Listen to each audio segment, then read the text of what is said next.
Antibiótico não é decoreba, antibiótico é raciocínio clínico. Eu sou o professor Tamer, seja bem-vindo a mais um vídeo aqui no canal do PS Zerado.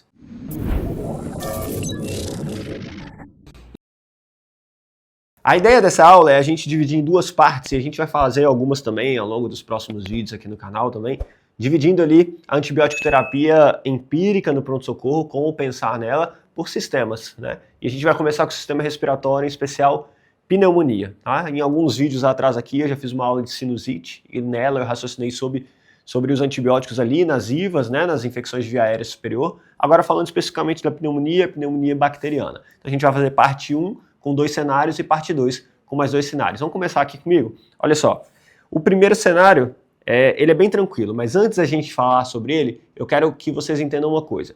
Quais são os germes, então, mais prevalentes na pneumonia, em especial ali na pneumonia adquirida na comunidade? Vem comigo aqui no quadro. São divididos que a gente já conhece em germes típicos e atípicos. A gente está falando de típicos do Streptopneumoniae, ou conhecido também como pneumococo, né? E também do Haemophilus, né? Haemophilus influenza, vou colocar assim. Sendo que o Streptopneumoniae é um gram positivo e o Haemophilus influenza é um gram negativo. Lembrando que esses germes também, eles não estão envolvidos só numa pneumonia, né? Eles podem estar ali também em IVAs, em infecções de trato respiratório alto, mas lembrar do Streptopiógenes ali também para infecção ali de faringoamidalites, ok? Mas lembrar também de meningites, tá? Meningites em especial ali quando a gente está falando em crianças, o Haemophilus influenza bastante prevalente em meningites em crianças. Em alguns casos a gente tem que pensar nos germes atípicos também. A gente está falando da clamídia, tá? Clamídia pneumoniae. A gente está falando de outro também conhecido como pneumoniae, mas é o micoplasma. E estamos falando também de legionela, ok? Todos eles são gram-negativos, ok? Esses 3 aqui são gram-negativos que a gente tem que conhecer. Qual que é a racionalidade em questão? Quanto mais eu tenho um paciente com comorbidades, ou quanto mais eu tenho um paciente grave, o que eu tenho que acontecer com isso? O que eu tenho que fazer? Reduzir a margem de erro. Por que, Tamer, você está falando isso? Esse é o racional de toda a escolha de antibiótico terapia. A gente não vai cobrir todos os patógenos sempre. Nunca, nunca na vida isso. Nem no paciente mais grave, nem no paciente internado. A ideia é reduzir, de fato, margem de erro. No paciente que está com uma infecção leve, no paciente que está bem orientado, que não tem muitas comorbidades, eu posso ter uma margem de erro um pouco maior. Cobrir os principais germes, mas não necessariamente cobrir todos, certo? Esse é o racional, porque se eu ataco com um tiro de canhão, quando na verdade pode ser uma formiguinha, eu gasto antibiótico, eu gasto bala à toa. Eu posso levar esse paciente a ter uma resistência bacteriana naqueles germes ali que infectam o trato respiratório, o trato urinário, onde quer que seja a infecção. Então esse é o racional de toda a antibiótico terapia empírica. Vou começar devagar, mas quanto mais eu avanço em relação às comorbidades do paciente, quanto mais eu avanço em relação à gravidade do quadro, menor tem que ser a minha margem de erros. Por isso, o cenário 1 a gente vai começar dessa forma. A gente está falando de um paciente com pneumonia adquirida na comunidade leve e sem comorbidades. O que eu tenho que fazer nesse caso? Olha comigo aqui no quadro. Eu tenho que cobrir praticamente apenas os germes típicos, que é o pneumococo e o Haemophilus influenza. Quais são os antibióticos que eu tenho disponíveis para gente, que eu posso usar ali no meu pronto-socorro para cobrir pneumococo e influenza, sendo que um é gram positivo e outro é gram negativo, né? Assim, nossa senhora, me atrapalhei um pouco aí, né? O que a gente usa, o que a literatura nos mostra? A gente pode usar as penicilinas e a gente tem disponível também macrolídeos. Só que tem um problema bem grande, principalmente em relação aos macrolídeos. Até uns anos atrás, legal, dava para usar os macrolídeos para os germes típicos, só que à medida que os últimos anos foi passando, em especial ali na pandemia do Covid-19, a gente fez com que os germes criassem muita resistência aos macrolídeos. Então, por isso, nesse tipo de pneumonia, onde a gente vai cobrir somente os típicos, eles estão proscritos no primeiro momento. A taxa de resistência do Haemophilus e do pneumococo está beirando ali os 40% a 45%, de acordo com o último estudo nacional, que é o Cireva, que a gente tem aqui no nosso Brasil, se não me engano, em 2022 ou 2023. Estão ali, final de pandemia, né? Falando em penicilina, então, que é a outra classe que a gente tem disponível, olha aqui comigo. Penicilinas naturais são as primeiras que surgiram, né? Que a gente conhece muito bem quem são essas penicilinas naturais. A mais conhecida delas, a benzetacil, né? Penicilina Z, benzatina, benzetacil.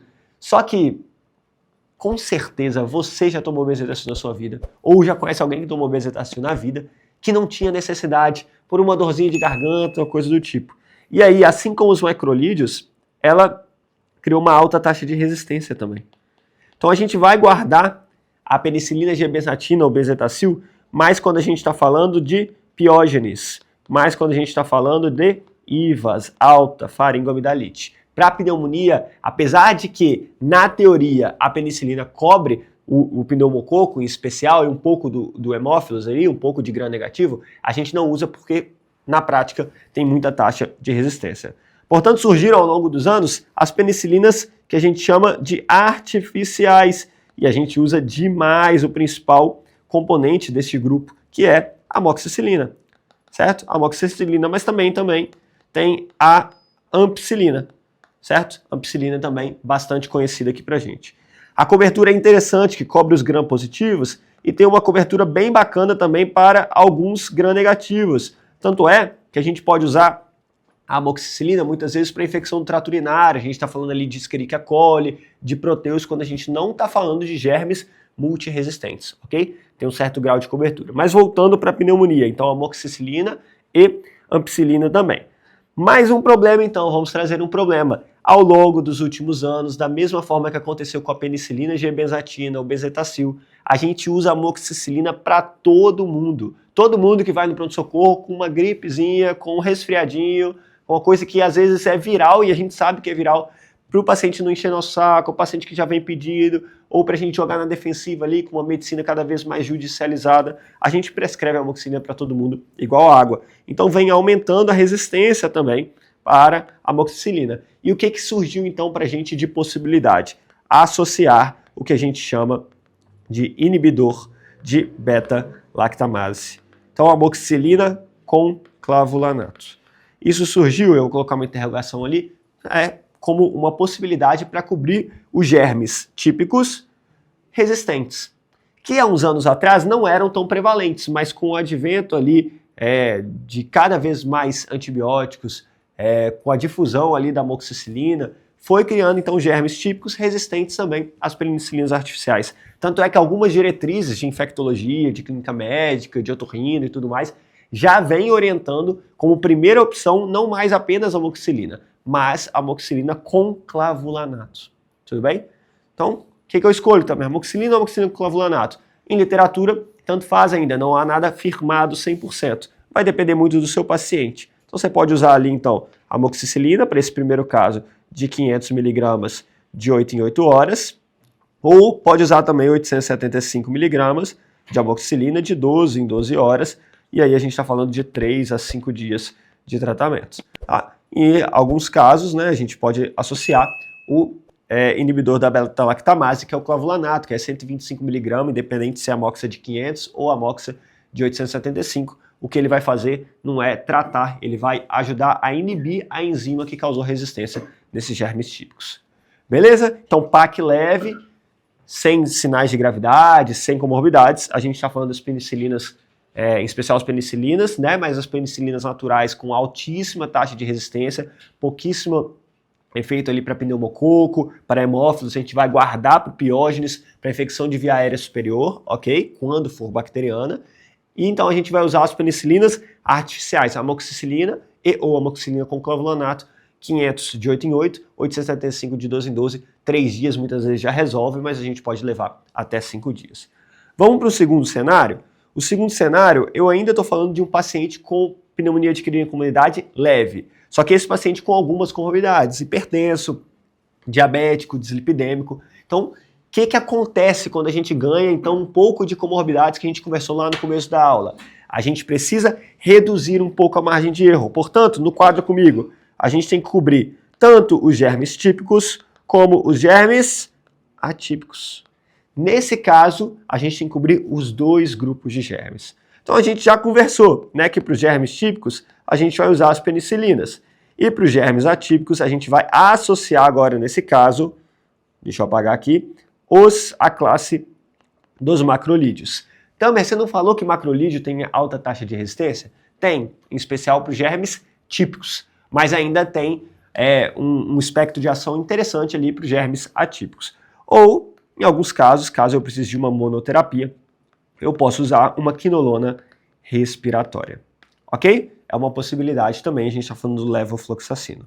Lembrando, portanto, que clamídia, micoplasma e legionela são gram-negativos, né? Que tem pouca ação, pouca resposta contra, então, penicilinas.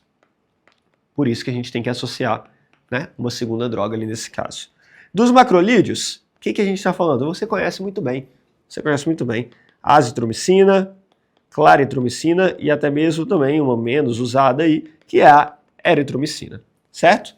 A gente está cobrindo com esses antibióticos aqui os atípicos, certo? Principalmente ali os gram-negativos que a gente citou anteriormente. Tem cobertura teórica, então eu vou colocar aqui, ó, cobre típicos, mas com um asterisco enorme, porque tem alta resistência. Na teoria tem cobertura para Staphylococcus strepto, na teoria, mas alta taxa de resistência para eles. Por isso a gente reserva para atípicos, quando eu preciso cobrir atípicos. E quando a gente fala de quinolona respiratória, a gente está falando de quinolona de terceira geração. Quem é ela? No quadro, levofloxacino. Cobre tanto típicos quanto atípicos. Também, nenhuma outra quinolona eu posso usar? Cara, até pode, mas olha que interessante. Cipro, que é a quinolona, uma das mais conhecidas e mais usadas, é uma quinolona de segunda geração que tem penetração pulmonar, então penetra pulmão. Então, ou seja, na teoria, eu posso usar, mas tem baixíssima ação contra gram-positivos. Então não faz sentido. Por quê?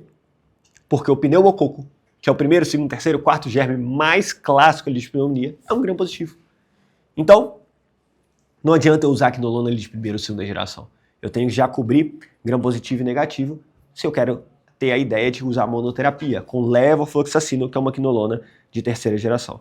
Portanto, como é que fica o tratamento desse cenário 2 aqui pra gente? Vou usar o clavolin, né, a amoxicilina com clavulanato, que a gente já falou ali no cenário 1, associado à azitromicina, que é um comprimido de 500 mg uma vez por dia. Ou eu posso fazer monoterapia com levofloxacino, e o levofloxacino ele é de 500 mg também, assim como a azitromicina, uma vez por dia. Tempo de tratamento, 5 dias. Vamos colocar aí que o paciente tem algumas comorbidades. Beleza, pessoal? Cenário 1, cenário 2, para a gente começar a raciocinar em cima do antibiótico. Mais uma vez, não é decoreba, é conhecer os germes típicos, os atípicos, entendendo como foi a linha do tempo da resistência bacteriana através deles e quais antibióticos foram surgindo nessa linha do tempo para a gente cobrir os principais germes. Se você gostou desse vídeo, não perca a parte 2, que em breve, daqui a pouco aqui no canal vai ter também. Mas faz um favor para mim, não esquece de curtir, compartilhar com seus amigos, se inscreve aqui no canal, ativa o sininho de notificação para você não perder nenhum vídeo aqui no canal do Pé Zerado, tem muita coisa boa para acontecer por aqui. Beleza, pessoal? Um grande abraço e até o próximo vídeo.